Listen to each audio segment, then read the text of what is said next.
Okay, can everybody hear me okay? Yes. Very good. Okay, let's start today with chapter 8, if that's all right. Давайте сегодня начнем с начала 8 главы, если вы не против. And I would like to show you something here from the beginning, that chapter 8, 9, and 10 all goes together. Я хочу вам показать с самого начала нечто, что показывает, что главы 8, 9 и 10 идут вместе. One of the biggest mistakes people make in studying this section is not seeing that all of these three belong together. Одна из самых больших ошибок, которую чаще всего допускают люди, изучая 1 Коринфянам, состоит в том, чтобы не видеть связи между этими тремя главами. Paul begins talking about idolatry and food offered to idols in chapter 8. Павел начинает с обсуждения темы идоложертвенной пищи. Это начало 8 главы. And he continues that same subject all the way through chapter 10. Эта тема продолжается до 10 главы. You'll notice as far over as chapter 10, verse 14. Вы можете посмотреть у себя в Библии, что как минимум до 10 главы 14 стиха. There he says, flee from idolatry. Потому что в этом месте он опять говорит, итак, убегайте идолослужения. Then over in chapter 10, verses 20 and 21. Let's read that. Have somebody read 20 and 21. А затем смотрите в 10 главе стихи 20 и 21. И кто-нибудь из вас читайте. 10 глава, 20-21. Нет, но что язычники, принося жертвы, приносят бесам, а не Богу. Но я не хочу, чтобы вы были в общении с бесами. Не можете пить чашу Господню и чашу бесовскую. Не можете быть участниками в трапезе Господней и в трапезе бесовской. You see, he's still talking about eating things sacrificed to idols. Видите, до сих пор он по-прежнему говорит о том, есть или не есть то, что было принесено к идолам в жертву. These three chapters are about flirting with sin or fleeing from sin. Итак, 3 главы о том, как заигрывают с грехом и о том, как избегать греха. The Corinthians were flirting with idolatry when they needed to be fleeing from idolatry. Христиане с Коринфа флиртовали с идолами, а нужно было от них бежать. In chapter 8, let's read verses 1 through 6, please. Давайте прочитаем сначала вслух в 8 главе первые 6 стихов. Что же касается идоложертвенного, то нам известно, что все мы имеем знание. Знание надмевает, а любовь назидает. Если кто думает, что нечто познал и знает, он еще не познал так, как следует познать. Но если кто любит Бога, тот познанный. Итак, об употреблении пищи идоложертвенного мы знаем, что нет идола в мире, что нет Бога, кроме единого. Допустим даже, что есть так называемые боги, будто на небе, будто на земле. Словно есть много богов и много господ. Но у нас один Бог, Отец, из которого все, и мы для Него. И один Господь Иисус Христос, через которого все, и мы через Него. Now, in the beginning, Paul talks about how that knowledge puffs up, but love builds up. Вначале Павел говорит о том, как знание надмевает, а любовь назидает. When we love, we do what is in the best interest of others, not just what we want to do ourselves. Когда мы любим, мы делаем то, что в самых лучших интересах этого человека, а не то, что лучше для нас лично. Paul says that only one actual God exists, one Creator. Павел утверждает, что есть лишь один Бог, есть лишь один настоящий Творец. But if you look in verse 5, he says that there are other beings called gods, whether in the heaven or on earth, many gods, many lords. На 5 стих, то он упоминает хотя и есть так называемые боги, или на земле, или на небе, так как есть много богов и Господь много. If you refer back to chapter 10, verses 20 and 21, Paul believed these beings were demons.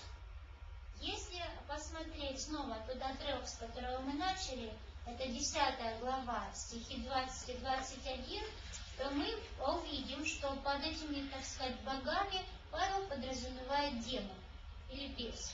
The powers behind the idolatrous cults were demonic powers.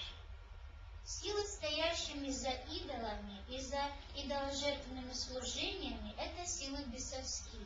Now the demons are not God because they are not the creator.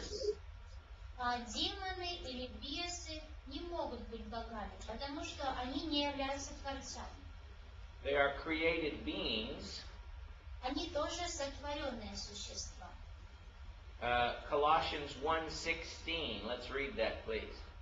Колоссянам 1:16. Давайте прочитаем это место вслух. This is where Paul talks about angels and demons being created beings.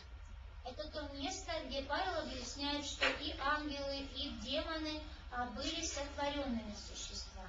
Ибо им создано все, что на небесах и что на земле, видимое и невидимое, престолы ли, господство ли, начальство ли, власть ли, все ими для него создано. So the pagans thought they were worshiping gods, but they were really worshiping demons. Итак, язычники думали, что они служат богам, но на самом деле они служили демонам или бесам. These demons were evil and sometimes very powerful. Эти бесы и демоны очень злобные существа и иногда обладают определенной большой силой. But they were not God, and our God is a jealous God. Но они не боги, а наш Бог – Бог ревнивый. In verse 6 of chapter 8, we're back at 1 Corinthians 8, verse 6. Откройте снова 8, стих 6.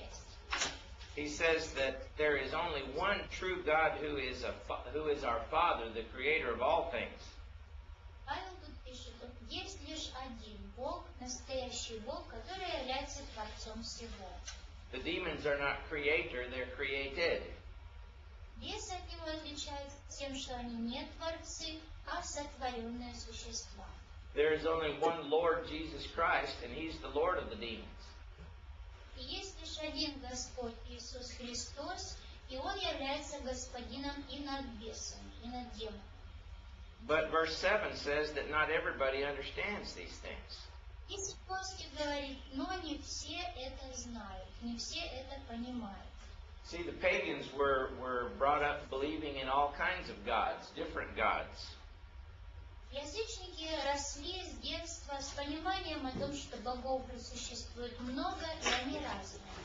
And they worshiped these other powers as if they were God. И они поклонялись всем этим различным силам, так, как будто они тоже боги. Some people came out of paganism and they could eat this meat without any association with idolatry. Некоторые из язычников обратились в христианство, и они могли теперь спокойно есть это мясо, осознавая, что оно не имеет никакого отношения к идолам. In downtown Corinth, there were temples of idols, and there were little meat markets right next to the temples. В центре города Коринфа был языческий храм, и прямо рядом с ним был мясной рынок, где продавали мясо, которое предназначалось жертву идолам. The people would bring an offering to the god and sacrifice it at the temple. Сначала люди шли, так сказать, к Богу, несли ему мясо, приносили его в жертву в храм. And then they could go over to this little meat market with a little restaurant and they could eat the meat that was sacrificed to the idol.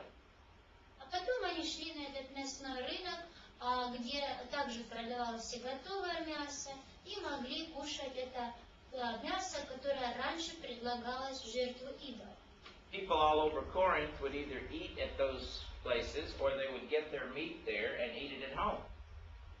Так что получалось, что жители Коринфа могли либо есть это уже приготовленное мясо, либо покупать это мясо на рынке, и уже потом дома его вкушать. Since most of them had pagan backgrounds, they were very cognizant of the fact that this meat had been offered to Aphrodite or to whatever goddess or god. Поскольку большинство из них имели языческое прошлое, все прекрасно осознавали, что это то мясо, которое только что предлагало жертву Афродите или каким-то другим языческим богам. They believed that there was some kind of a fellowship or union between them and the god or goddess as they ate the meat. И считалось, что существует какая-то определенная связь, очень близкая связь между ними и их богиней, если они вкушают это идоложертвенное мясо. Now, those that became Christians and came out of the paganism no longer believed in the idols as God. Которые отказались от язычества, обратились в христианство, они, конечно, переставали верить в то, что все эти языческие боги на самом деле боги. Some of them said, well, we're just eating meat, we're not trying to have any fellowship with the demons. А некоторые из них говорили, мы просто мясо едим, мы не пытаемся вступить ни в какие связи с бесами. But other people who were so steeped in the pagan culture had trouble eating the meat without associating it with the demons. Однако другие, имеющие более глубокие языческие убеждения, считали, что даже если ты, став христианином, вкушаешь это мясо, ты по-прежнему имеешь какое-то сообщение с идолом. The other problem was that right at where these temples were and these meat markets were, there were many temple prostitutes there. Еще одна проблема состояла в том, что прямо там, где были эти языческие храмы и вот эти мясные рынки, там же было огромное количество проституток, работающих в служении этим языческим божествам. And the temptation of fornication was strongly associated with going down there to eat the meat.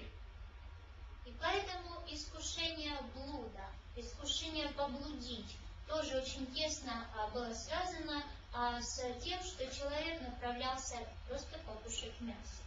But it was also believed that by committing fornication with the temple prostitute, you were having union with the goddess or god. И также очень крепкая была вера в то, что если человек вступал в блуд с храмовой проституткой, таким образом он объединялся плотью с самой богиней. So there was a whole bunch of idolatrous ideas associated with this place and the activities that went on there. Так что был целый букет языческих верований, языческих убеждений, которые были связаны с идоложертвенными поведениями и идоложертвенными яствами. The Corinthians said, well, we know these things. We've been educated by the gospel. We're not going to be tempted by these things. Христиане в Коринфе говорили, мы это знаем, мы уже стали христианами и отреклись от этого всего, нас этим не искусишь. But Paul was worried that whereas one person might not be tempted, another person might be tempted. Однако Павла это беспокоит, потому что то, что одного не искушает, вполне может искусить кого-то другого. Let's have someone read verses 7 through 13, please. И давайте мы попросим кого-то из вас читать стихи с 7 по 13. Но не у всех такое знание. Некоторые и до ныне с совестью, признающие идола, едят идоложертвенное, как жертвы идольские, и совесть их, будучи немощно, оскверняется. Пища не приближает нас к Богу, ибо едим ли мы, ничего не приобретаем, не едим ли, ничего не теряем. Берегитесь, однако же, чтобы эта свобода ваша не послужила соблазном для немощных. Ибо если кто-нибудь увидит, что ты, имея знания, сидишь за столом в капище, то совесть его, как немощного, не расположит ли его есть идоложертвенное? И от знания твоего погибнет немощный брат, за которого умер Христос. А согрешая таким образом против братьев и уязвляя немощную совесть их, вы согрешаете против Христа. И потому, если пища соблазняет брата моего, не буду есть мясо вовек, чтобы не соблазнить брата моего. Okay, how does yours translate verse verse 9. Natalia? Как у нас переводится стих 9? Be careful, however, that your freedom will not become a temptation for the weak ones. Okay, the word translated freedom in verse 9 Слово, которое в 9 стихе переведено как «свобода», is the Greek word exousia. это греческое слово «эксусия». It could be translated your right. Его можно перевести так: «Вы правы». It's like you have the right to eat this meat. Его можно перевести как «ваше право». У вас есть право есть это мясо. It is the same word that is used in chapter 9 verse 5, chapter 9 verse 4 and chapter 9 verse 5. Это же самое слово в 9 главе в 4 стихе и в 9 главе в 5 стихе переводится в русской Библии как «имеем власть», хотя на самом деле имеем право. So how is it translated in verse 4 and 5 in your Bible? We have authority to eat and drink. Okay, it is the same word as the word authority. Итак, вот это слово «свобода» из этого стиха, это тоже греческое слово, что власть. В 4 и 5 стихе 9 главы. Do you also have authority in verse 6 where it says, "Do not Barnabas and I have authority not to work"? И 6 стих тут же, в 9 главе. Okay, so sometimes Christians say we have the right to do certain things. Итак, иногда христиане говорят, у нас есть права, у нас есть власть что-то делать или не делать. Because you can't show us by the Bible that this is wrong. Потому что ты не можешь нам с помощью Библии показать, что это неправильно. For example, let me give you some modern examples. Например, я вам приведу современные примеры. Many would say you can't show by the Bible that it is a sin to take one drink. Человек, мужчина, может сказать, а вы мне не можете показать по Библии, что я согрешу, если выпью одну рюмочку. And while that is true, the Bible definitely says drunkenness is a sin. И хотя это действительно так, однако Библия однозначно утверждает, что пьянство это грех. You can't show by the Bible that it is a sin to dance.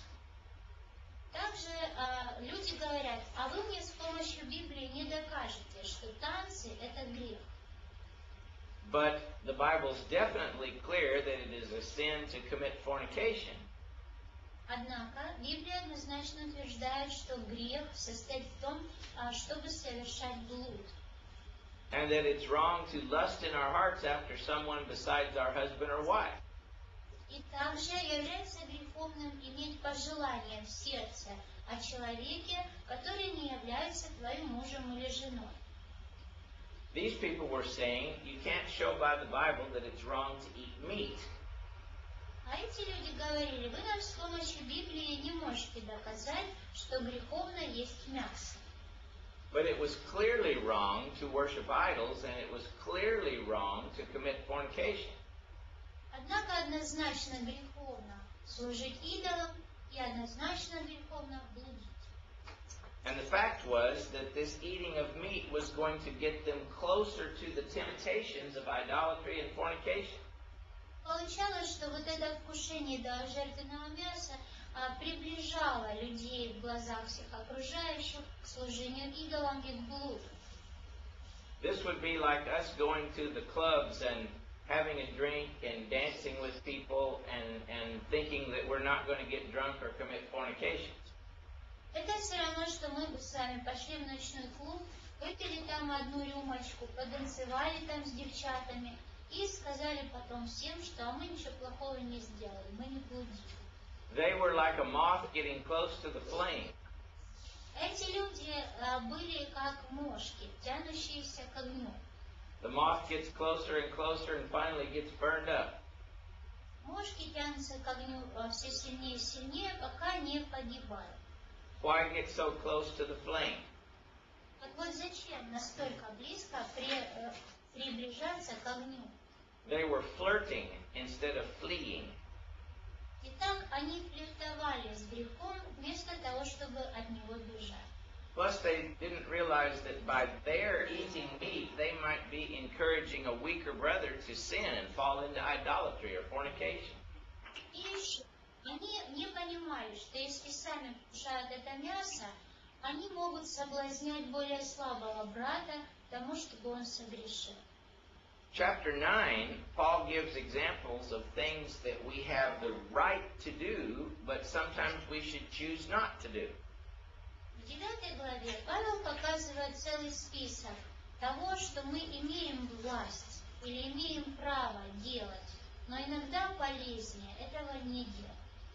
He's trying to show the Corinthians that just because they have a right to do something doesn't mean they ought to do it.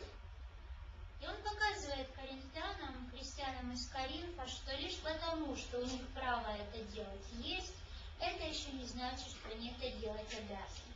He's trying to show them why they should not eat the meat sacrificed to idols. Он им показывает, почему им лучше воздерживаться от употребления в пищу мяса, предложенного идолом. In verse 13 of chapter 8, he says that if eating meat causes his brother to sin, he would never eat meat. О себе он говорит в 13 стихе, что если его пища соблазняет кого-то из братьев, то лучше ему вообще мясо не есть никогда, чтобы кого-нибудь не соблазнить. In chapter 9, verses 1 and 2, Paul says he's free and he's even an apostle of Christ. В 9 главе, в первых 3 стихах, он говорит, что право на это у него есть, что он свободен, потому что он не просто даже христианин, а апостол. He reminds the Corinthians that they are only Christians because of him. И он напоминает коринфянам, что они вообще стали христианами лишь благодаря ему. In verse 4, he says, don't we have the authority to eat and drink? И в 4 стихе он спрашивает, или мы не имеем власти есть и пить?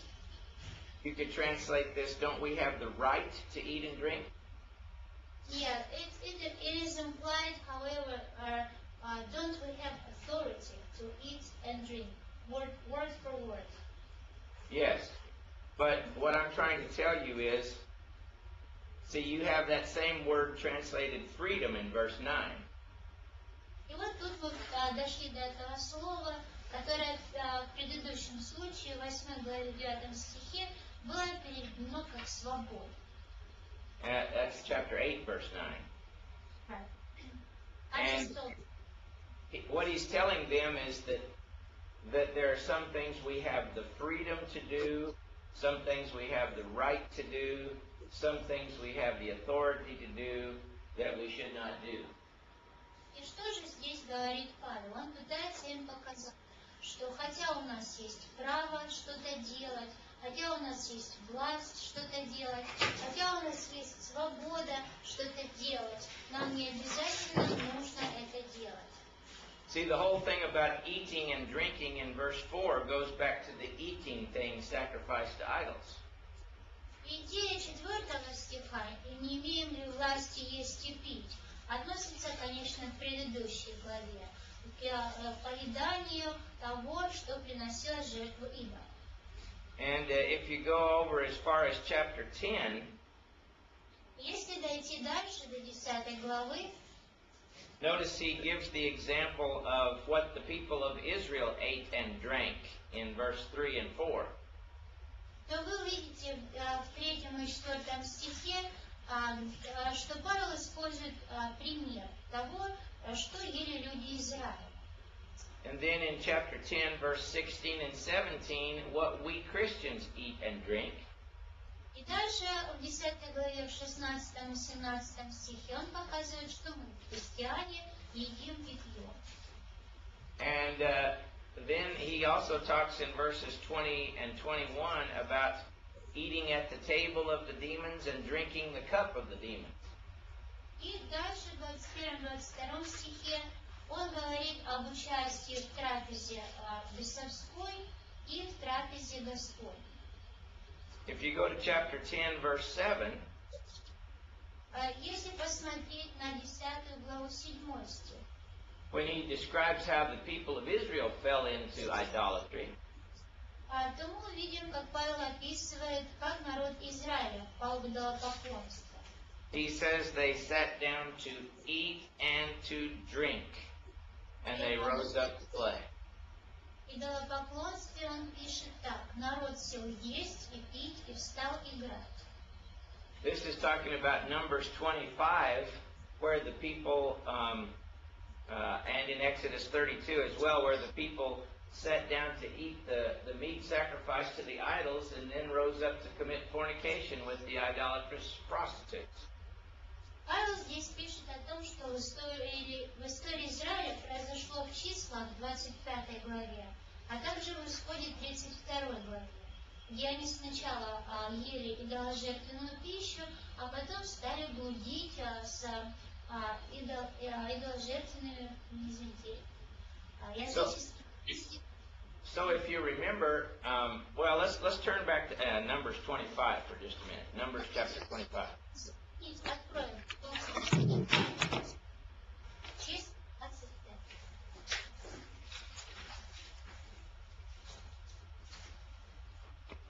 This was when the whole Israelite community was invited to dinner. Это тот случай, когда все сообщество израильское было приглашено на обед. Let's read Numbers chapter 25, verses 1 through 3. Давайте прочитаем числа, 25 глава, стихи с 1 по 3. Израиль жил в Сетиме, и начал народ блудодействовать с дочерьми Моава. Они приглашали народ к жертвам богов своих, ел народ жертвы и кланялся богам их. И прилепился Израиль к валке голод. Воспламенился гнев Господень на Израиль. What started as an invitation to dinner turned out to be much more. То есть то, что началось всего лишь с приглашения покушать вместе с другим народом, закончилось намного больше.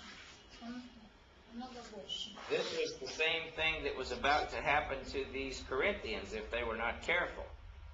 То же самое может сейчас произойти с христианами из Коринфа, если они не будут осторожны. So Paul is saying in 1 Corinthians 9 verse 4 that while we may have the right to eat and drink, that doesn't mean we should do that in every circumstance.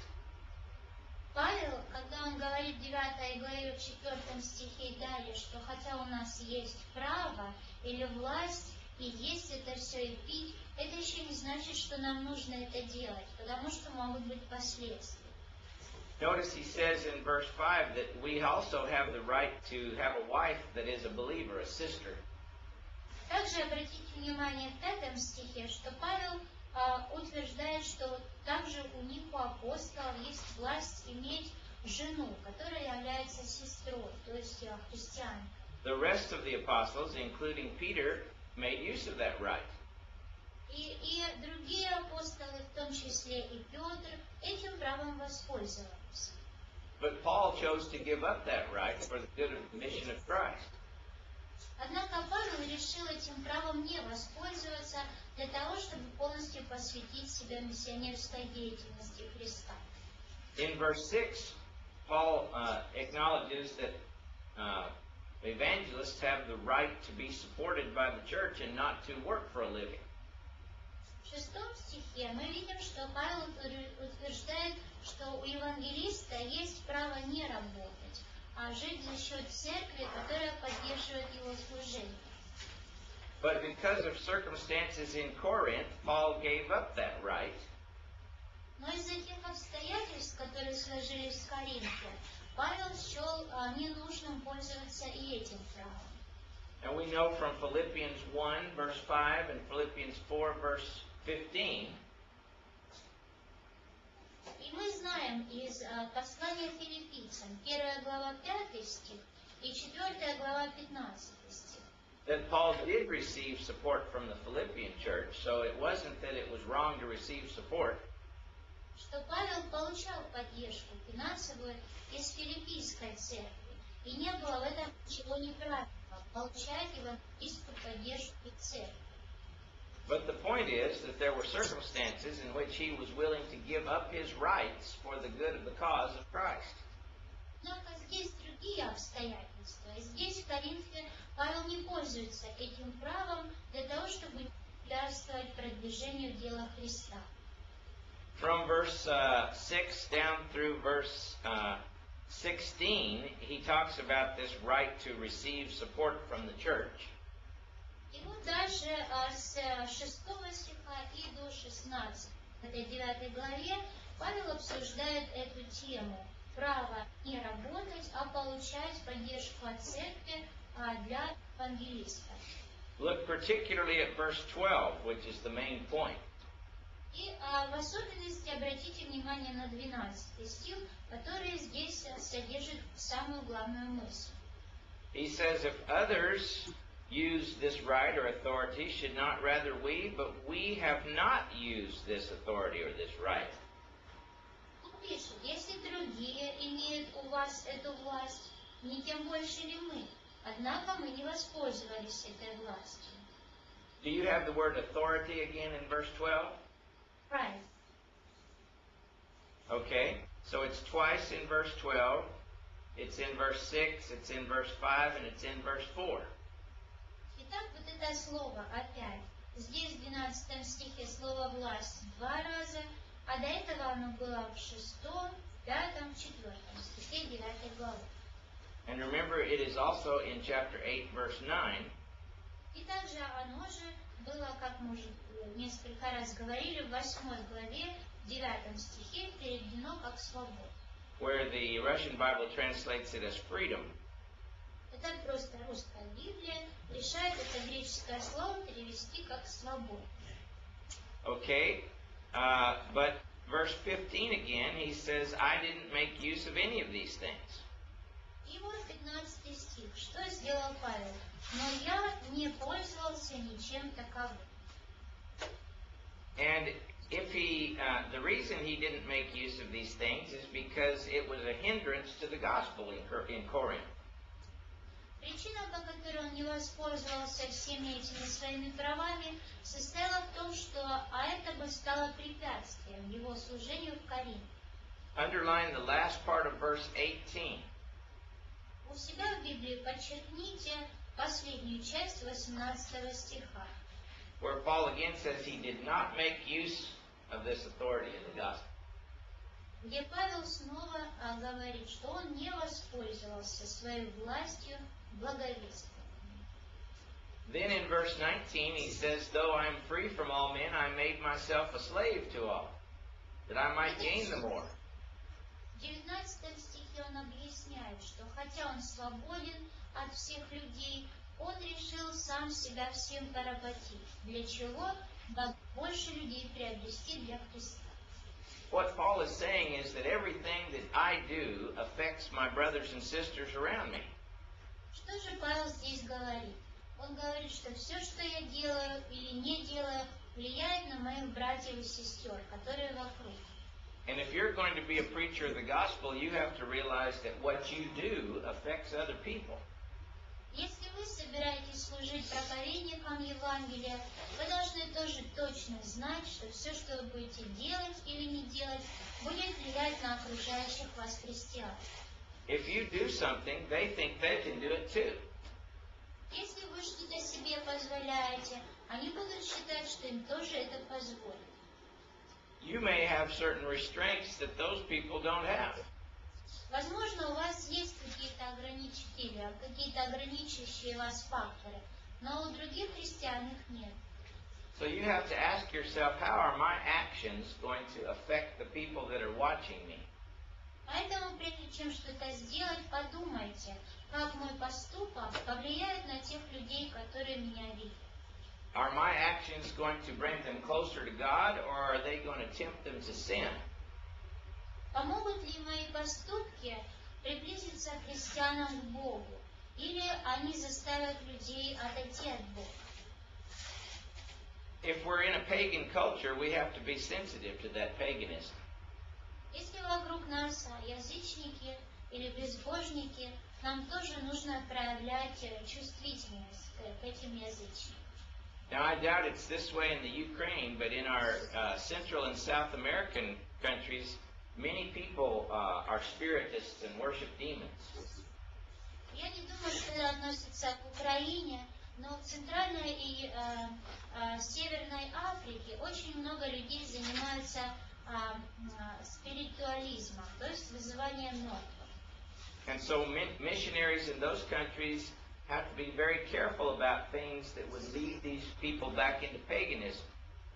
И практикуют другие языческие вещи, и поэтому миссионеры, которые пытаются проповедовать Христа в этих местах, должны быть очень чувствительны к тому, чтобы не вести себя так, чтобы подтолкнуть этих людей снова к служению идолам. The main point of this part of the chapter is in verse 23. Главный раздел, главная мысль этого раздела в стихе 23. Paul says, I became all things to all men, or excuse me, it's verse 22. Verse 22. Стих 22.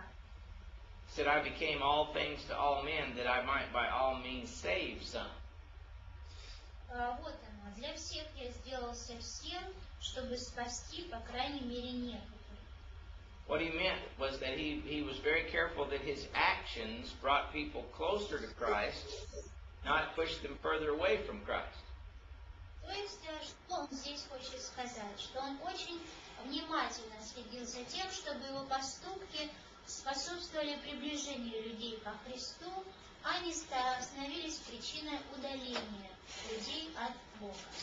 And what Paul is trying to say is that if he was going around eating meat sacrificed to idols, И он что здесь говорит? Что если бы он ходил и везде кушал мясо, которое было принесено в жертву идолам, he would be possibly encouraging other people to be tempted by idolatry.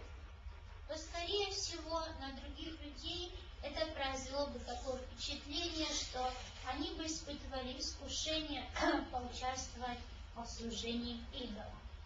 In verses 24 through 27, Paul compares himself and us to athletes.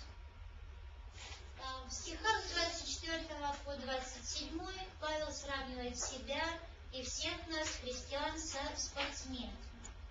And he says that athletes are very disciplined people in strict training. Он говорит, что все спортсмены – люди очень высокой дисциплины. Они умеют себя обуздывать и себя от многого воздерживать. Their goal is to win, and that takes self-discipline. Потому что цель их победить, а это требует дисциплины. They can't eat and drink everything they want to. Они не могут кушать, они не могут пить все, что они захотят. They can't go out and party all night and be good athletes. Они не могут пойти всю ночь провеселиться где-то с другими людьми, а потом утром выиграть соревнования. They make disciplined choices because of their goals. Они умеют дисциплинировать себя и делать разумные выборы для того, чтобы достичь своей цели. Our goal, according to verse 22, is to save people's souls. Наша цель, в соответствии с 22 стихом, состоит в том, чтобы спасти хотя бы некоторых. So we make disciplined choices in our own lives so that we can bring other people closer to God and not drive them away from God. Поэтому для себя мы должны также определиться с правилами самодисциплины, чтобы мы вели себя так, чтобы люди в результате нашего поведения приближались к Богу. Now, 1 Corinthians chapter 10 is an example of Israel's experience with being tempted toward idolatry. 1 Коринфянам 10 глава использует в качестве примера то, что произошло с израильским народом, когда их искушали к идолослужению. In verses 1 and 2, he said that Israel was all baptized into Moses, just like we were all baptized into Christ. В первом и втором стихе Павел пишет, что весь Израиль был крещен в Моисея, точно так же, как мы с вами все христиане крещены во Христа. They were free from Egyptian slavery, and they were now God's chosen people out in the desert. Они уже были освобождены от египетского рабства, они уже стали богоизбранным народом, и они сейчас, как единый народ, пребывали в пустыне. Notice that they ate and drank a special food and drink, verses 3 and 4. Обратите также внимание на то, что все они ели одну и ту же особую пищу и пили одно и то же особое духовное питье. Стихи 3 и 4. They all ate the same spiritual food, and they all drank the same spiritual drink. Все ели одну и ту же духовную пищу и пили одно и то же духовное питье. But verse 5 is the big point here. But God was not pleased with most of them.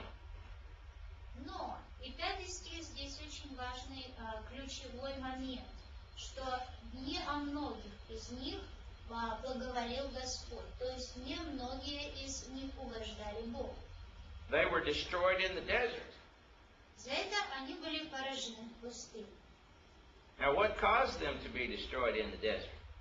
Что же привело к их поражению в пустыне? And it was basically because they were tempted to idolatry. В основном это сводилось к тому, что они подались искушению идолослужения. But their temptation toward idolatry came through their food. И искушение служить идолам пришло к израильтянам через пищу. Let's turn back to Exodus 32. Давайте откроем то место, о котором мы вспоминали раньше. Исход 32 глава.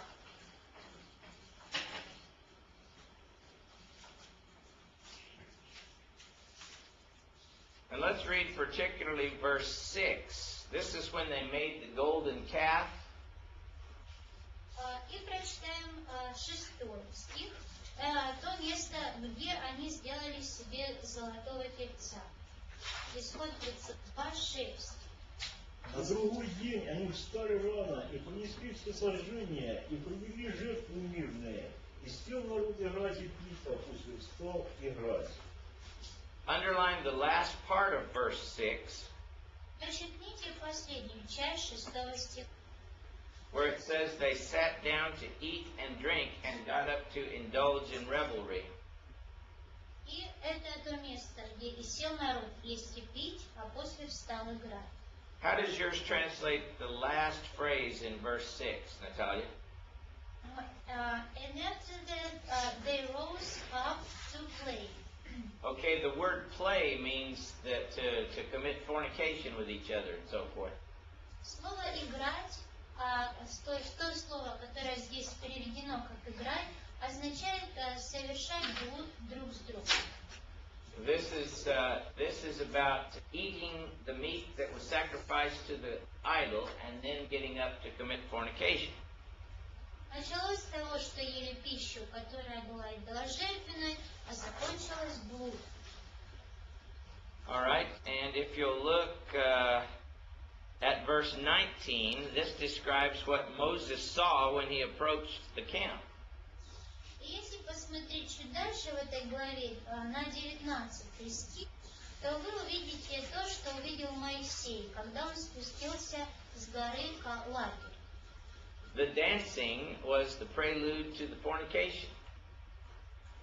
Он увидел пляски, которые были прелюдией к блуду. This is what Americans would call dirty dancing. Это то, что американцы называют грязными танцами. This was sexually oriented dancing. Это танцы сексуального характера, сексуальной направленности. It's the same kind of dancing that takes place in most of the clubs in your city. Это те же самые танцы, которые можно увидеть в большинстве ночных клубов вашего города. And many of the people that do this kind of dancing in the clubs in your city end up committing fornication after the dancing. И большинство людей, которые участвуют в этих танцах в ночных клубах нашего города, заканчивают ночь в постели, совершая блуд. But this was part of the culture of idolatry. И это было частью культуры язычества. Now look back at 1 Corinthians 10, verse 6. Вернитесь назад в 1 Коринфянам 10, стих 6. See, he's talking about the people of Israel and why they fell. Здесь, напоминаем, говорится о людях Израиля и по какой причине они были Богом поражены. He says these things happened as examples to us so that we might learn not to lust after evil things as they lusted after evil things. Павел пишет, что это были образы для нас, чтобы мы не были похотливы на злое, как они были похотливы. Then in verse 7 he says, neither let us be idolaters as some of them were. И 7 стих, не будьте также идолопоклонниками, как некоторые из них. And then he quotes Exodus 32:6, where he says, the people sat down to eat and drink and rose up to play. И далее он просто цитирует Исход 32:6. Народ сел есть и пить, и встал играть. So he's saying if we dare to sit down and eat and drink, we might rise up to play as well. И он предупреждает христиан, что если они готовы садиться, есть и пить с язычниками, для них тоже может закончиться тем, что они станут блудить. Remember that this whole discussion began in chapter 8 is talking about whether we should eat the meat sacrificed to idols. Помните, что эта тема началась еще в 8 главе, где говорилось о том, стоит или не стоит есть идоложертвенное мясо. And one person is trying to justify it by saying, I have the right to eat meat. There's nothing wrong with eating meat. И один из них, очевидно, говорил, я буду есть мясо, у меня нет никаких ограничений и запретов есть это мясо. Look at verse 8. He says, neither let us commit fornication as some of them did, and fell in that day 23,000. Но Павел здесь в 8 стихе показывает, что было дальше. Не станем блудодействовать, как некоторые. Из них блудодействовали, и в один день погибло их 23 тысячи. Now this refers to the incident in Numbers 25. Turn back there again. Это события, которые были описаны в числах 25 главе. Откройте снова это место. Числа 25. And this again is another incident when the people of Moab invited the Israelites to a sacrificial meal. Это тоже тот случай, когда жители Моава пригласили израильтян на жертвенный пир. Notice particularly in Numbers 25 verse 2, the people ate and bowed down before these gods. И смотрите особенно внимательно на 2 стих, что люди Израиля ели их жертвы и затем кланялись их богам. And if you read the story down through verse 9, they began to commit fornication with the Moabite women. Если читать дальше эту историю до 9 стиха, вы видите, что после этого израильский народ стал блудодействовать с женщинами Моава. And the plague was only, the activity was only stopped when Phinehas killed a man and a woman in the act of fornication in their tent with a spear. И этот грех, этот блуд прекратился только тогда, когда Финиес, сын Аарона, священника, взял из своего общества копье и пронзил обоих, и израильтяне найдут бившую с ним женщину. Look at verses 7 through 9, and somebody read that for us, please. Посмотрите на стихи 7 по 9, и кто-то прочитайте их вслух, пожалуйста.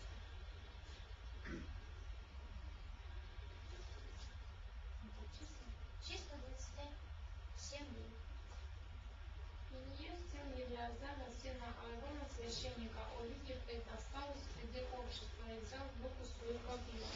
И вошел вслед за израильтянином в спальню, пронзил обоих их, израильтянина и женщину в чрево ее, и прекратилось поражение сынов Израилевых. Умерших же от поражения было 24 тысячи. All right. So, somebody have a question? Yeah, Anatoly asked why it's 1,000 more than in Corinthians. I knew that was going to be his question. Я знал, что он это спросит.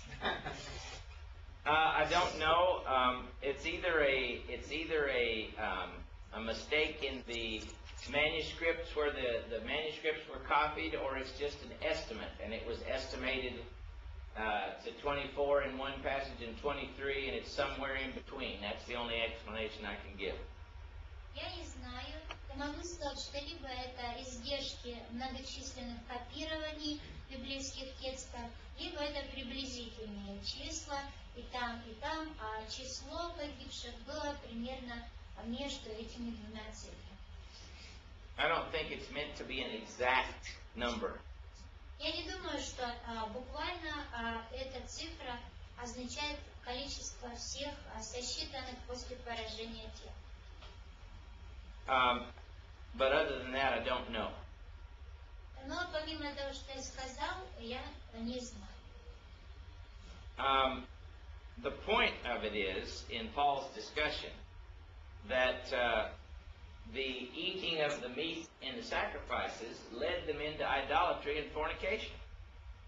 Однако главная мысль, главная идея Павла в том, что то, что начиналось всего лишь с еды, идоложертвенного пира, закончилось блудом и поражением. In the testing of the Lord, in verse 9, in 1 Corinthians 10, verse 9, когда мы говорим об искушении Господа, это 1 Коринфянам 10:9.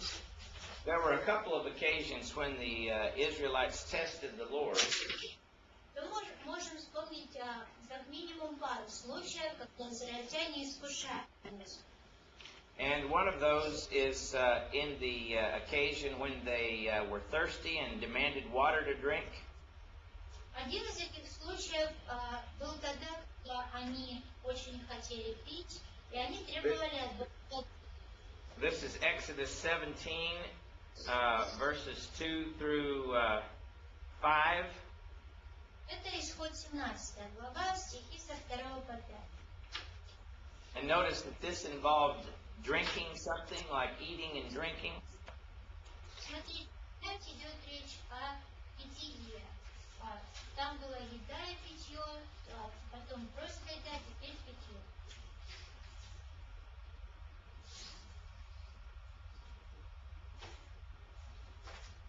They also in Numbers 21 verse 5, they complained about the fact that there was no food and no water. Второй такой случай в числах 21, стих 5, где они снова жалуются на то, что нет воды и нет еды. And again, they let food and drink tempt them away from the Lord. И опять же, они позволили еде и питью соблазнить их, искусить их и настроить их против Господа. You remember I've pointed out all the times that he talks about eating and drinking in chapters 8 through 10? Я все время подчеркиваю, что все начинается с питья и еды. Как я вам показывал по первому Коринфянам с начала 8 главы. Then in 1 Corinthians 10 verse 10 he says, neither let us grumble as some of them grumbled and were destroyed by the destroyer. И в 10 стихе 10 главы 1 Коринфянам он пишет: не ропщите, как некоторые из них роптали и погибли от истребителей. This comes from Numbers chapter 11 when they were grumbling about food and God gave them the quail to eat. Это восходит к событиям из чисел 11 главы, где они жаловались или роптали на еду, и Господь послал им перепелов. And the food, they were so lustful for the food that they ate it until it came out their noses. Помните, они настолько были похотливы на еду, на мясо, что они ели столько, что пока уже не стало вылезать у них из носа. They allowed their lust for meat to overcome them. Они позволили свою похоть, желание мяса настолько унизить себя. And at the end of Numbers 11, it says they were buried in a place that they called the graves of lust. И конец этой истории в числах 11 главы сообщает нам, что они были похоронены в месте, которое называется... So can you give me the scripture because I want to say it correctly? Okay, it is Numbers 11, verse 33 and 34. Это конец 11 главы, стихи 33-34. Они были похоронены в месте, которое называлось гробы прихоти. Let's read those verses there. Давайте прочитаем эти два стиха. 33-34. Числа 11. Мясо еще было в зубах их, не было еще съедено, как гнев Господень возгорелся на огонь. И поразил Господь народ весьма великой язвой. И нарекли имя месту сему Киброт Гатава, ибо там похоронили прихотливый народ. See, Kibroth Hatava means the graves of lust in Hebrew. Киброт Гатава переводится с еврейского как гробы прихоти. All right, so all of these examples had something to do with food and how eating food tempted people into sin in some way. Видите, все эти примеры, которые мы разобрали, связаны с тем, как еда, как вкушение пищи отворачивала людей от Господа и побуждала их к греху. And see, the whole point of this whole discussion is the Corinthians said we have the right to eat any food we want to. Началось все с того, что коринфяне утверждали, что у них есть право, у них есть власть есть любую пищу, которую они захотят. But Paul makes two basic points to argue against the Corinthians. В противовес заявлениям коринфянам выставляет два основных аргумента. The first point is that we don't necessarily need to do what we have the right to do if it's going to lead somebody into sin. И первый главный вывод Павла состоит в том, что не обязательно мы должны есть все, что нам разрешено, или делать все, что нам разрешено, потому что это может стать причиной соблазна к греху. And the second point is that anything that leads us into temptation is something we should not do. И главная мысль Павла, что все, что приводит нас и может потенциально привести нас к греху, это все то, что мы должны стараться не делать. Remember, he said in verse 6 that these things happened to the Israelites as examples for us. Помните, что он сказал в 6 стихе, что все, что произошло тогда с израильтянами, это для нас образы, или это уроки для нас, чтобы мы не вели себя так же. In verse 11, he repeats the exact same thing. И в 11 стихе он повторяет то же самое. He says these things happened to them as examples and were written down for our instruction. Все это происходило с ними, как образы, а описано в наставлении нам. Then he says, let the one who thinks he stands take heed lest he fall. Дальше он говорит эту знаменитую фразу: посему, кто думает, что он стоит, берегись, чтобы не упасть. Okay, what time is it? It's like almost 4. Almost what, 4? 4 o'clock. Okay, let's take a 5-minute break and we'll come back to finish. Alright. Давайте сделаем перерыв на 5 минут, а потом вернемся и продолжим. А Стас хотел вопрос задать.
wish I could speak Russian.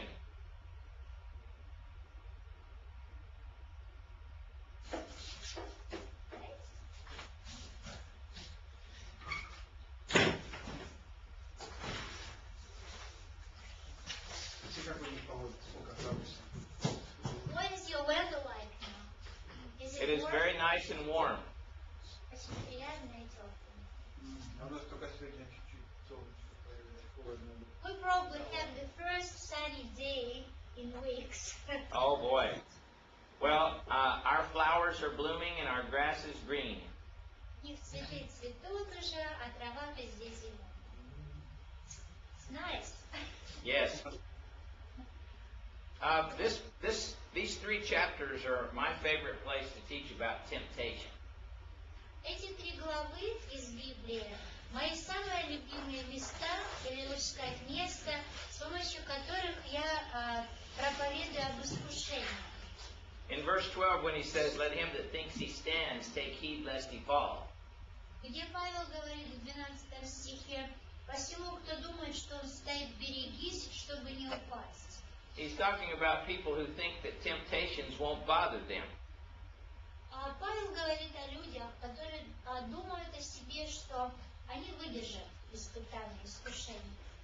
Like these Corinthians who said, "We can eat the meat and none of this other stuff will bother us."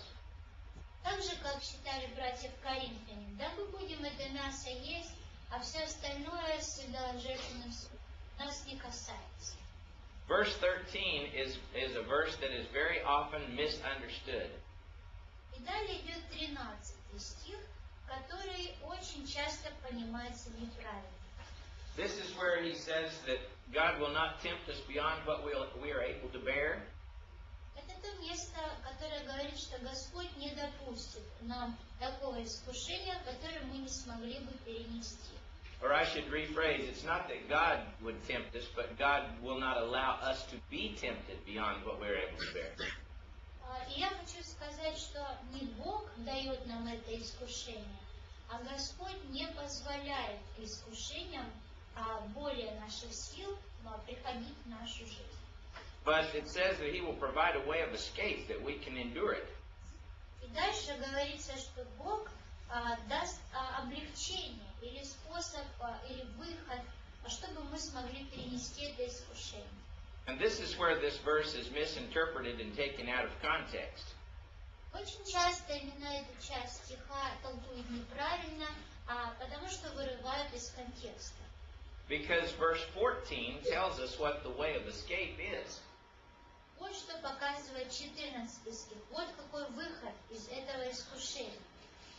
The way of escape is to flee from fornication, or from idolatry. Способ преодолеть искушение. Убегать идолослужения. If you compare chapter 6, verse 18, he says to flee from fornication. I'm sorry, 8... If you compare chapter 6, verse 18, he says to flee from fornication. Если сравнить с 6 главой 1 Коринфянам, стих 18, там написано «Бегайте блуда». Anatoly, how do you flee from something? Анатолий, как человек может бегать от чего-то или убегать от чего-то? Отворачиваться от этого. Turn away from it. You run the other direction, don't you? Если хотите, могу рассказать случай жизни, когда я конкретно убегал от I can tell you an example from my own life when I literally ran away from a woman who was after me. That is good. That's exactly what we're talking about. Именно то, что здесь подразумевается. Бежать в противоположную сторону. However, what Paul is telling these people is to not put themselves in the situation in the first place. И вот чему нас учит здесь Павел. Не попадать, не допускать, чтобы ты попал в такую ситуацию, где искушение будет сильным. The way of escape for these people is not to go down there by the idols' temples. Для коринфянам это означало, что им вообще не нужно входить в эти капища или в эти мясные рынки, где происходят вещи, связанные с идолопоклонством. the way of escape for the Israelites would have been not to sit down with the Moabites in the first place. Израильтяне могли преодолеть это искушение, если бы вообще не сели за один стол с моавитянами. If you flee from fornication, Если вы убегаете блуда, don't put yourself in the situation where fornication is possible, or you have already rejected your way of escape. не допускайте, чтобы вы попали в такую ситуацию, где блуд возможен. Иначе вы провоцируете себя к тому, что выхода не будет. If you're trying to flee from drunkenness, Если вы бегаете или стараетесь убежать от пьянства, and if you're trying to help other people flee from drunkenness, или пытаетесь своим христианам или другим людям помочь бежать от пьянства, then don't sit down with them and take the very first drink of vodka. то не садитесь с ними за стол и не пейте одну рюмочку, всего лишь по одной рюмочке. Because your action would not help them flee, it would help them fall into drunkenness. Потому что ваш поступок не поможет им бежать греха, а наоборот поможет им приблизиться к еще большему искушению. If you're going to flee from fornication, don't go to the clubs where the dancing and drinking and fornication is taking place. Если бегаете блуда, не ходите в места, такие как клубы, где пьют, где танцуют определенным образом, и где все обычно заканчивается блудом. Paul was telling these people if they would give up what they thought was their right to eat this meat, Павел говорил о том, что люди отказывались от своих законных прав, например, по вкушению этого мяса, that they would keep themselves out of situations where they would be tempted. лишь для того, чтобы сохранить себя от попадания в такую ситуацию, где будет искушение. This was the way of escape. Вот это способ убегания. If you'll look here in verse 14, after he says to flee from idolatry, И когда Павел в 14 стихе говорит: «Итак, убегайте идолослужения», he immediately brings up the idea of the Lord's Supper. то сразу же после этого он привносит в обсуждение идею о Господней вечере. The Lord's Supper is our eating and drinking that puts us into fellowship with God and with Christ. Господняя вечеря – это тот способ вкушения и питья, который приближает нас ко Христу. We have a word in verse 16 that's the word koinonia. В 16 стихе у нас появляется греческое слово «конония». Koinonia means a sharing or a fellowship or a participation. Это слово означает общение, приобщение, соучастие. Sometimes it could be translated as communion. Иногда его переводят как You may not have that word in Russian. How does your Bible translate it? fellowship. Okay. It means a sharing or a participation. That's good enough. Приобщение, общение, то есть разделение, общее участие. Идея понятна должна быть. So, just like those people who sat down in the idols' temples believed that they were sharing or participating with the idols when they ate that meat, Точно так же, как язычники садились за трапезу в языческом капище, кушали мясо и считали, что это приближает их к их богине. so we are sharing or participating with Christ when we eat the Lord's Supper. Точно так же мы приобщаемся или имеем общение с Христом, когда вкушаем вечерю Господню. Notice how he compares the Lord's Supper with the sacrificial meals of the Old Testament in verse 18. Посмотрите, как Павел сравнивает вкушение вечери Господней с жертвенными приношениями и приветком за жизнь. Read verse 18, please. Кто-нибудь прочитайте вслух 18 стих. Посмотрите на Израиля по плоти. Те, которые едят жертвы, не участники ли жертвенника? All right, I want to give you some scriptures here real quickly to write down about sacrificial meals in the Old Testament. Сейчас я вам назову несколько стихов, чтобы вы их записали. Они относятся к жертвам и жертвенникам Ветхого Завета. Write down Leviticus 3, verses 10 and 11. Сначала запишите Левит 3, стихи 10 и 11. Write down Leviticus 7, verse 15. Левит 7, стих 15. Write down Deuteronomy 12, Второзаконие 12, verse 7, стих 7. and verse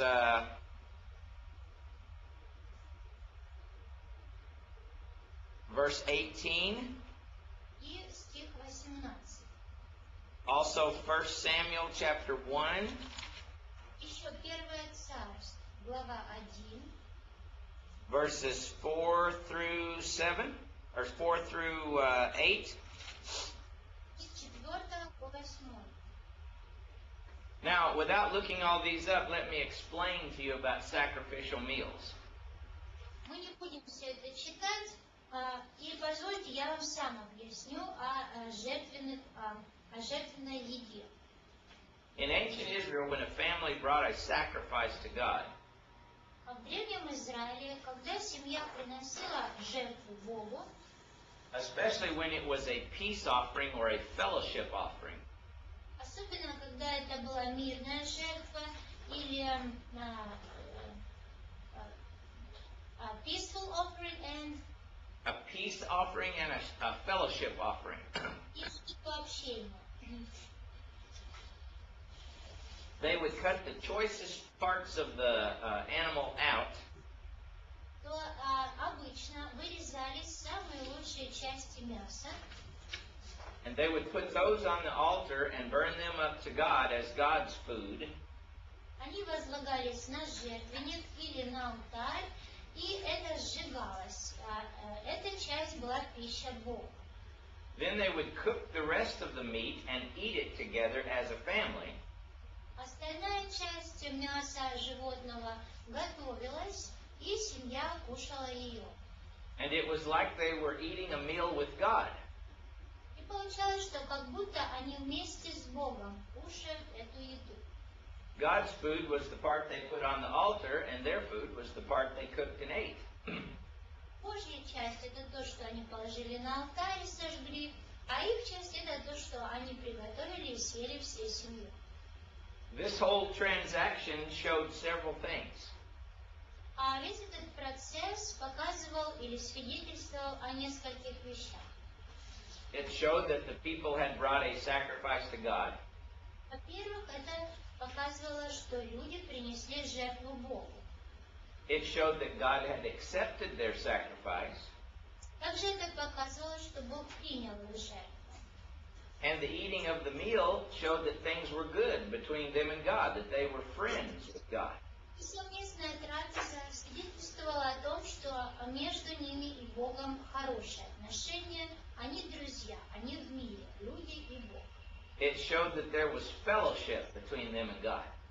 Или у них с Богом есть общение. Now, when people ate the Lord's Supper, they thought of it as a sacrificial meal. Дальше, когда люди ели вечерю Господню, они тоже смотрели на нее как на жертвенный пир, на жертвенное трапезу. It is as if we are bringing a sacrifice to God. Это как будто мы принесли Богу жертву. Of course, our sacrifice to God is Christ. А наша жертва Богу какая? Это Христос. Christ was offered up to God on the cross. Потому что Христос был принесен в жертву Богу на кресте. But by eating the bread and drinking the fruit of the vine, Но тем, что мы едим этот хлеб и пьем плод виноградной лозы, we are symbolically eating and drinking the body and blood of Christ, the sacrifice. Символически вкушаем тело и кровь Христа, что являлось жертвой Бога.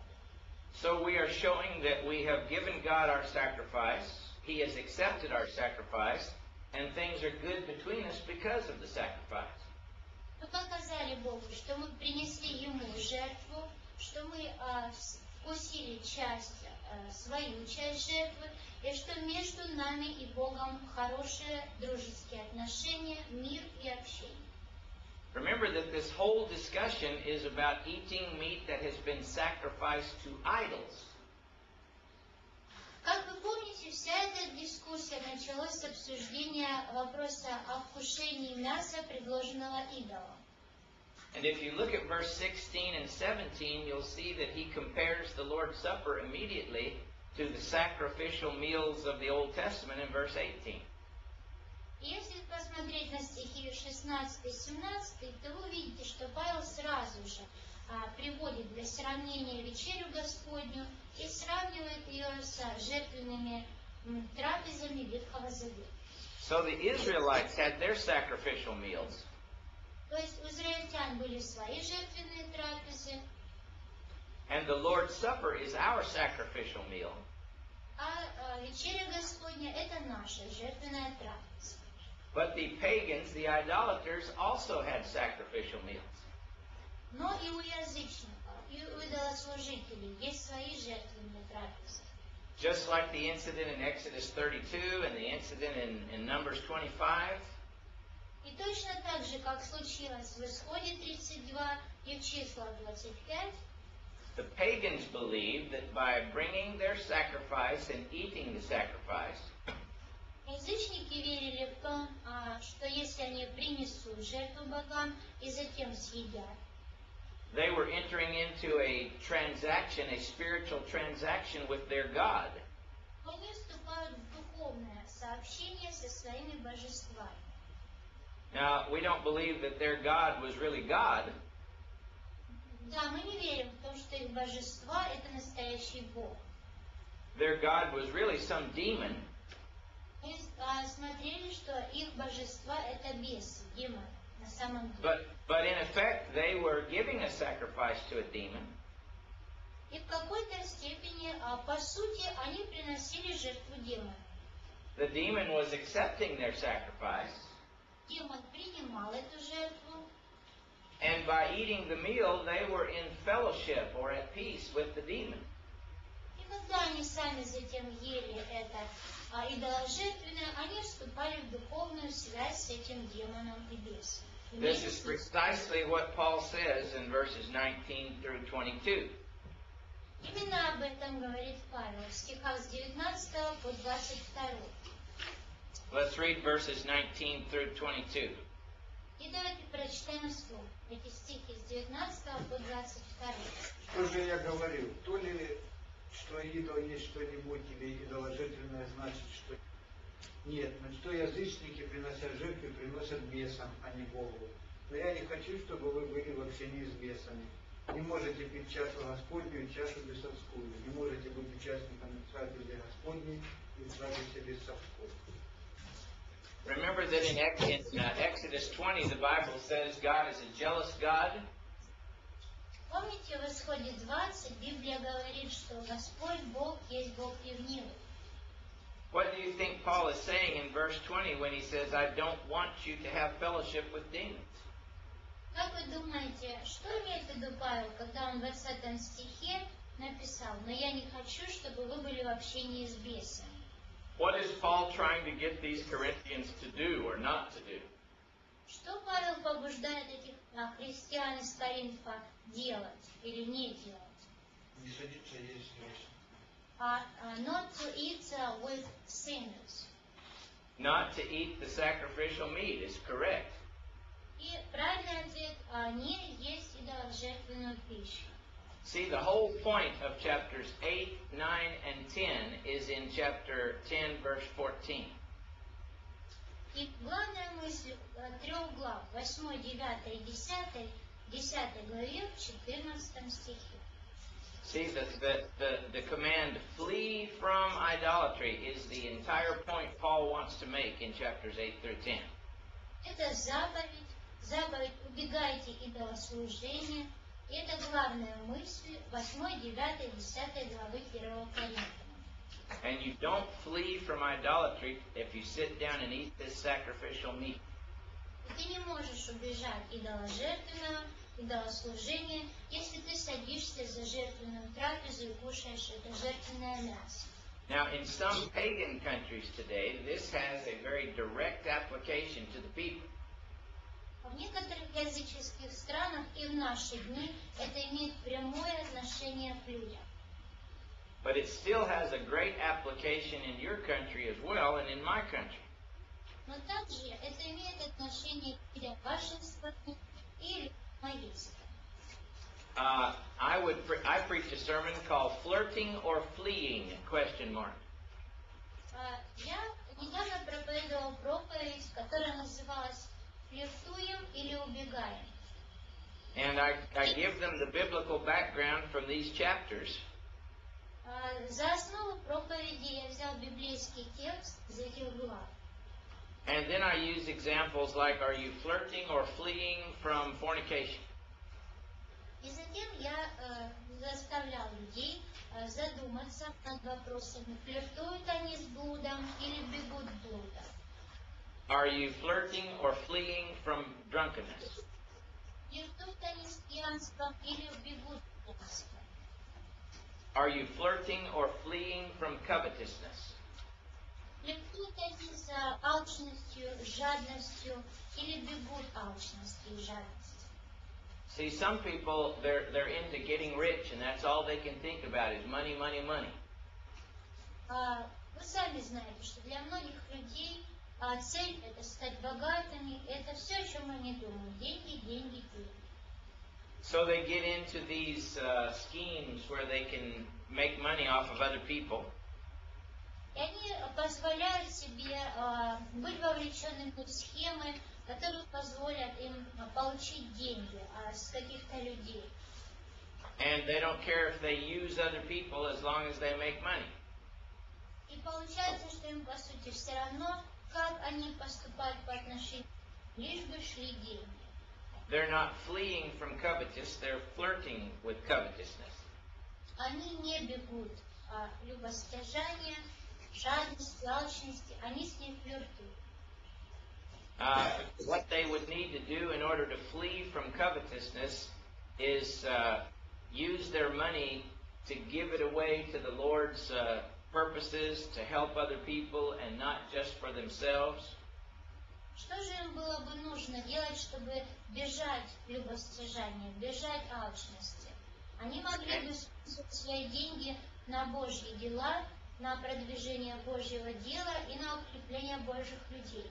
And to never get involved with something that would be hurtful to other people, even if it made them money. И ни в коем случае не ввязываться в схемы, которые бы нанесли вред другим людям, даже если при этом позволили бы лично им обогатиться. There are many other things we could apply this principle of flirting or fleeing to.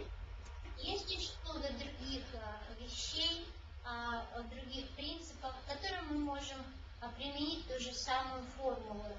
Бежишь ты этого или флиртуешь с этим.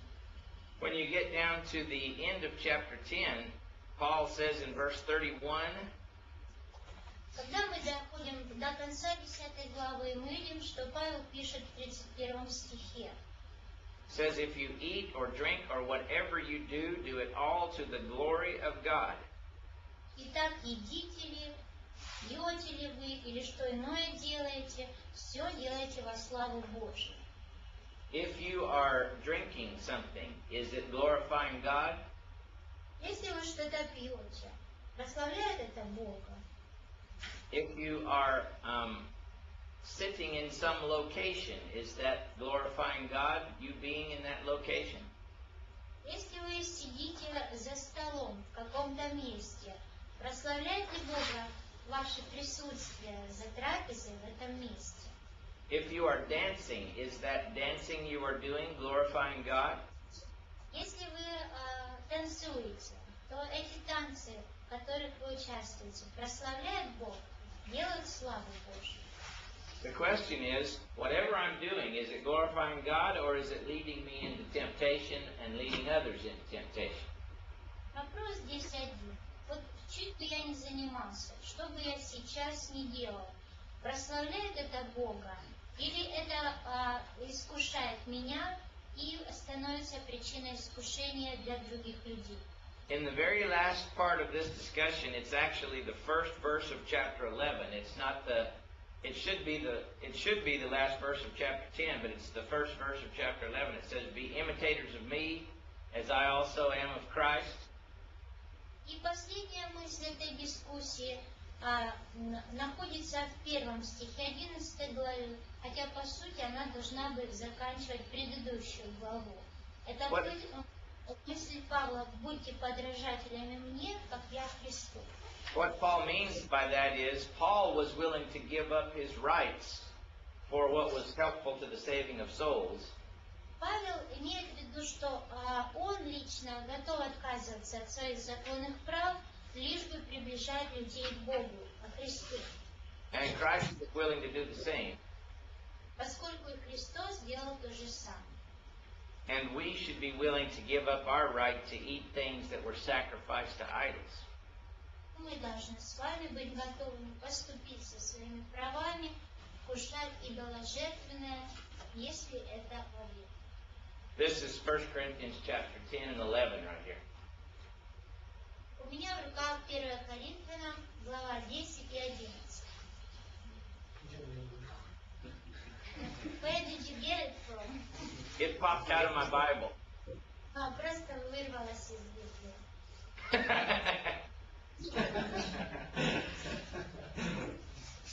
Okay, now let's have some questions about any of this from the class. Задать вопросы по тому, о чем мы говорили на занятии. Давай. Настасья была Just a second, they're still thinking. То есть, ну, так, уточнение. В 7 главе Павел говорит о том, что как правильно, что брачные отношения должны быть. Вот, и он говорит, лучше оставаться без брача. Лучше. То есть это как бы я советую. Вот, сам живет поэтому.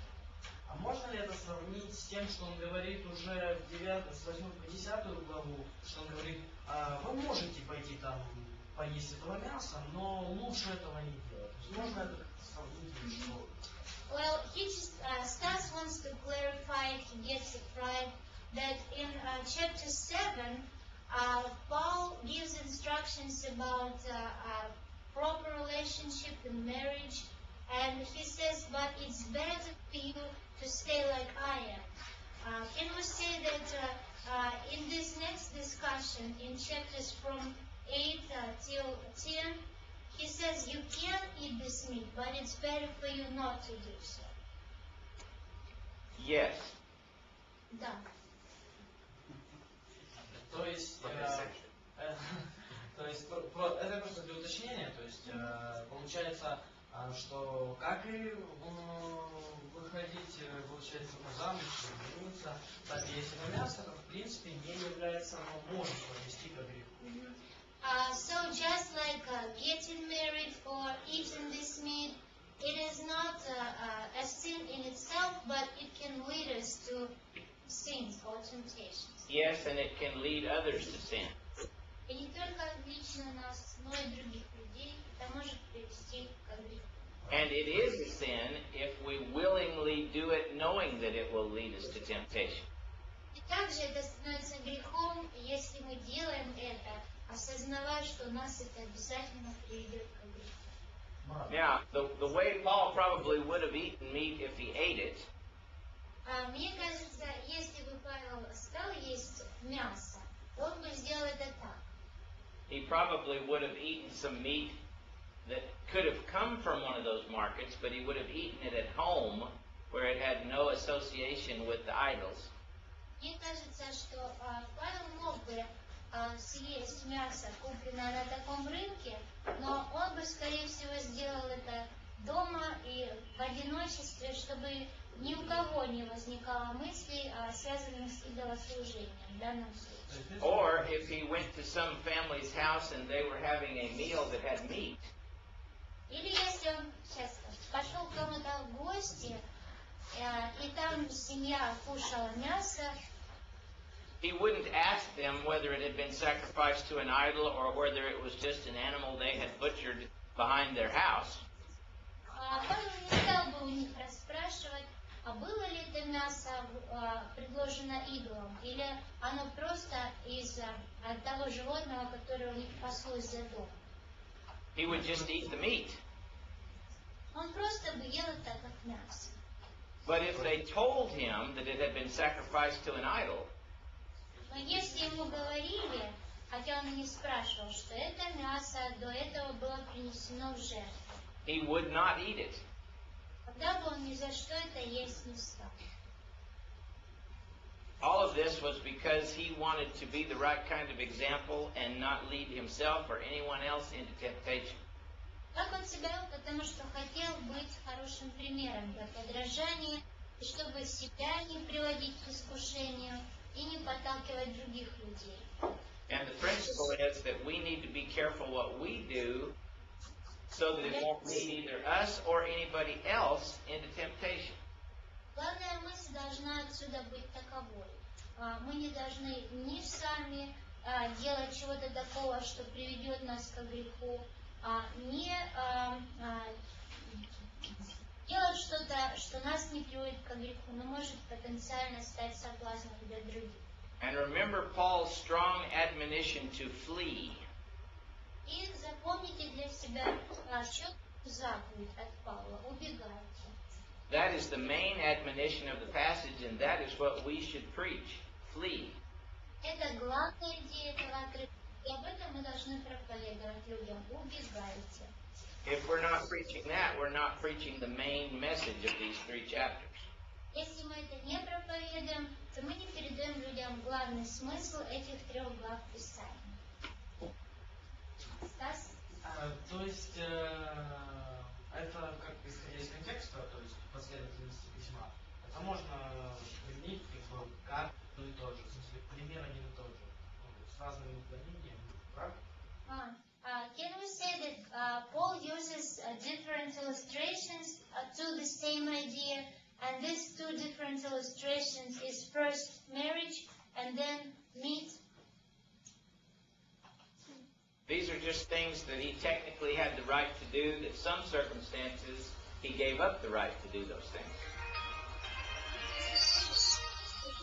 Было право воспользоваться и тем, и другим. И в обоих случаях он отказался от этого права, чтобы не быть, себя не поставить в ситуацию искушения и не быть соблазном для других.